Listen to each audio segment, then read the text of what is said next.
Alors, on en a parlé il y a quelques jours, là, à Automobile Propre, on a fait un article, du coup, avec cette fameuse Model S qui a cramé à Pontarlier.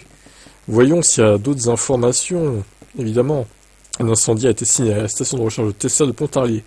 Une petite commune française située près de la frontière suisse, une Model S a pris feu, alors qu'elle était branchée sur son superchargeur en train de se recharger. Tesla mène l'enquête, et la station est temporairement fermée, évidemment. Les pompiers ont été appelés et ont pu éteindre l'incendie, les circonstances de l'incendie n'ont pas été encore définies.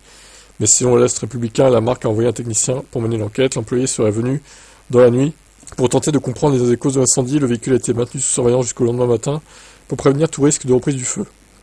À ce jour, l'enquête est toujours en cours. Il pourrait s'agir d'un défaut de fabrication sur le véhicule ou des défaillances du côté de la borne. Quoi qu'il en soit, il est plutôt rassurant de voir que Tesla fait ce qu'il faut pour comprendre les raisons qui ont causé l'incendie de la Model S. Petite précision qui a son importance, si de tels incidents font souvent les gros titres, les statistiques montrent que les automobiles électriques ne prennent pas plus souvent feu que les thermiques.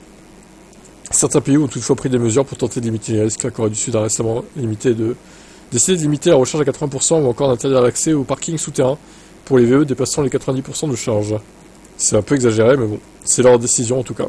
Donc c'était l'occasion d'avoir une belle photo de cette Model S. Le propriétaire doit pleurer d'ailleurs. Je sais pas s'il venait de la France, de la Suisse ou d'ailleurs, mais bon, après l'assurance va le rembourser, hein. J'imagine que c'est fait pour ça aussi, les assurances. Mais bon, ça fait un peu tâche, parce que ça se trouve, il avait des trucs dedans qui sont restés, qui ont cramé aussi. C'est sûr que ça fait tâche, hein, des voitures électriques qui brûlent en train de se recharger. Ça met... on va dire que ça donne des arguments aux anti-VE, qui vont s'en donner à cœur joie de commenter ça, évidemment.